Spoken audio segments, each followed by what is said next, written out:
අද මම ඔයගොල්ලෝ පෙන්වන්න යන්නේ සෙලෝන් මෝටර් ෂෝ එකේ තිබ්බ most iconic special underrated unique වාහන ටික. මේ තියෙන ගොඩක් අය සෙලෝන් මෝටර් ෂෝ බලන්න ආපු හේතුව 3.0 CSL එක. මේකේ ඉම්පෝර්ටන්ස් එක BMW history සහ motor culture history එකේ ලංකාවේ මේක එකම එක කාර් එක. අනිත් දේ තමයි මේක තමයි පළවෙනි M badge model එක විතර හඳුන්වන්නේ. මොකද මේකෙන් තමයි light weight aerodynamic design එක BMW එකෙන් පටන් ගන්නෙ. මේක ඒගොල්ලෝගේ homologation special එක. One of one but very important in the global automotive space. මේ තියෙන්නේ Lotus Esprit එක. මේක ඒකේ turbo version එක. Lotus Esprit එක special මොකද මේක තමයි Lotus එකේ පළවෙනි wedge shape කාර් එක. මේක කොච්චර iconic ද කිව්වොත් මම James Bond for Your Eyes only film එකේ මේක තමයි one of the main cars. මේ තියෙන්නේ iconic Lotus Elan එක. මේක iconic වෙන්නේ මොකද මේක Lotus එකේ concept එක perfect embodiment එක විතර ගණන් ගන්න. Simplify then add lightness. මේක කොච්චර successful කොච්චර iconic කියනවනම් මේක තමයි baseline එක උනේ මියාට develop කරන්න පස්ස කාලෙක. මේ තියෙන්නේ SS100 one of the world's first true 100 miles per hour car. මේක revolutionary pre-war racing car එකක්. කොච්චර සක්සස්ෆුල් ද කියනවනම් මේ SS කම්පැනි තමයි පස්සේ Jaguar උනේ. ඒ Jaguar එක කරන්න ලේඅවුට් එක ඒකේ අඩිතාලම තිබ්බේ මෙන්න මේ SS100 එක. මේ තියෙන්නේ Jaguar Mark 1 එක. Jaguar Mark 1 එක තමයි Jaguar කම්පැනි එකේ ඉස්සල්ලාම ගහපු modern small type sports car. දැන් මෙතන Jaguar Mark 2 එක. ඒක large saloon sporty type engine එකක් තියෙන big vehicle එකක්. මේ තියෙන්නේ Ford Escort Mexico එක. මේක හැදුවේ ඒගොල්ලෝ ලන්ඩන් ටු මෙක්සිකෝ රේස් එක දින 1970 වල. ඒක සෙලිබ්‍රේට් කරන්න හදපු ස්පෙෂල් එඩිෂන් රැලි ටයිප් මෙක්සිකෝ මොඩල් එක තමයි ඕගොල්ලෝ මේ බලා ගන්න තියෙන්නේ. මේ තියෙන්නේ Nissan Fairlady C පළවෙනි එක. ඒක පිටරට එක්ස්පෝර්ට් කරේ Datsun 240C කියලා. මේ තියෙන්නේ ඕගොල්ලෝ දන්න Fairlady series එකේ very first Fairlady එක. මේ තියෙන්නේ MG නැත්නම් Morris Garage ලගේ MG A මොඩල් එක. මේක තමයි ගොඩක් entry level classic car එකක් entry level classic sports car එකකට consider කරන්නේ. මේකේ interesting feature එකක් තියෙනවා. door handles එහෙම ඔක්කොම එළියේ නෙමෙයි තියෙන්නේ. මේක very primitive classic car design එකක්. මොකද ඒ දවස්වල මේක relatively cheap car එකක් ඒ දවස්වල. දැන් නම් පොඩ්ඩක් ගණන් obviously.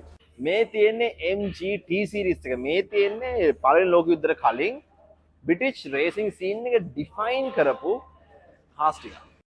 මේ තියෙන්නේ mini ට්‍රක් එක නැත්නම් මිනි පිකප් එක. මිනි පිකප් එක ලංකාවේ ස්පෙෂල් වෙන්නේ මේක පාවිච්චි කරේ ගොඩක් රජ පිටිපස්සේ බෙඩ් එක නැගලා තමයි කොක්කක් දාලා ඉස්සර පාරේ දෙන ලයිට් කණු ඔන් ඔෆ් කරන්නේ. මේ තියෙන්නේ මොරිස් මයිනර් රේන්ජ් එක. මේ තියෙන්නේ මොරිස් මයිනර් එකේ මේක Mark 2 එක. මේක තමයි ලංකාවේ UK වල ඉස්සල්ලාම ජපාන් වාහන වලින් ටැක්සි ඉන්ඩස්ට්‍රි එක රෙවොලුෂනයිස් කරන කලින් ලංකාවේ UK වල ටැක්සි විතර පාවිච්චි කරන මේක. මොකද මේක low cost, easy to maintain and very robust and spacious.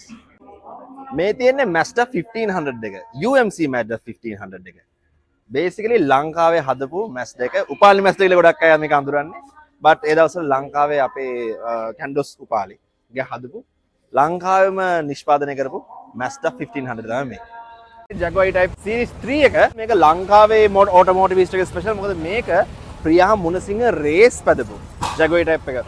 මේ තියෙන්නේ iconic Chevy Camaro එක. මේක interesting story එකක් තියෙනවා.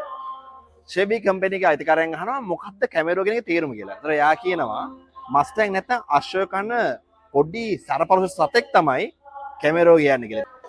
මේ තියෙන්නේ Volkswagen T1 double cab එක. මේක ඔයාලා දැනන ඇති මේක ෂෙයා කරන්නේ මිනි බස් එකේ බොඩි එක. මේකේ තියෙන ස්පේෂියස් සහ ස්ප්ලිට් ස්ක්‍රීන් ඩිසයින් එක නිසා මේක හිපි කල්චර් එකේ වගේම ඒ දවස්වල යුටිලිටි කම්පනීස් කන්ස්ට්‍රක්ෂන්ස් කම්පනීස් වල හරිම ෆේමස් ගොඩක් පාවිච්චි වෙච්ච වාහනයක් මේක. guys මේ තියෙන්නේ iconic car එකක්. මේ තියෙන්නේ world's first pony car.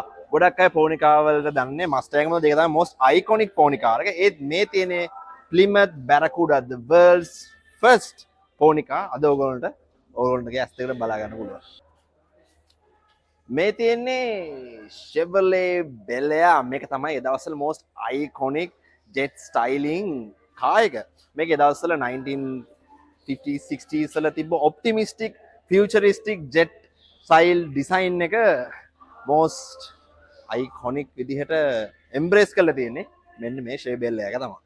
මේ තියෙන්නේ DKW Munga I don't know German නමක්, so pronounce it properly in the comments. මේක Audi වගේ symbol එකක් තියෙන්නේ but Audi නෙමෙයි but German. මේක තියලා පාවිච්චි කරේ ඒගොල්ලෝ දෙවන ලෝක යුද්ධයෙන් පස්සේ military සහ police purposes වලට. මේ big ass නමින් කියන්නේ basically multi-purpose universal off-road car with four-wheel drive. ඒක තමයි BKW මුංගාගෙන් basically කියන්නේ. As you can see utilitarian වාහනයක් smart design එකක්. අත්තිබ මේකේ තිබ්බා independent suspension සහ waterproof clutch එකක් එහෙම. DJ මේ තියෙන්නේ Kubel Wagon එක. මේක ගොඩක් අය අඳුරන්නේ Volkswagen ලගේ model 181 the thing කියන civilian use model එක. හැබැයි ඒක base කරේ මෙන්න මේ military use Kubel Wagon කියන model එකේ. මේක World War II German වාහනයක්, so it wasn't driven by the best people. හැබැයි one of the best military plus off-road utilitarian vehicles.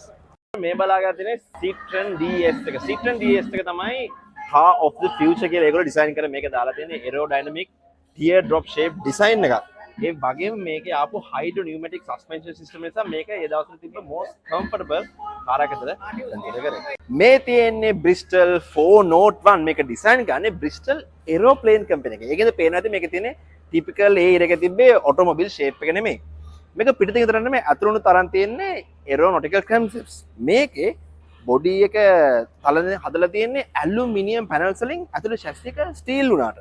ඒ වගේම මේක ඩිසයින් කරලා තියෙන්නේ aerodynamic විදිහට wind tunnel එක. This is one of the first cars to be designed in a wind tunnel.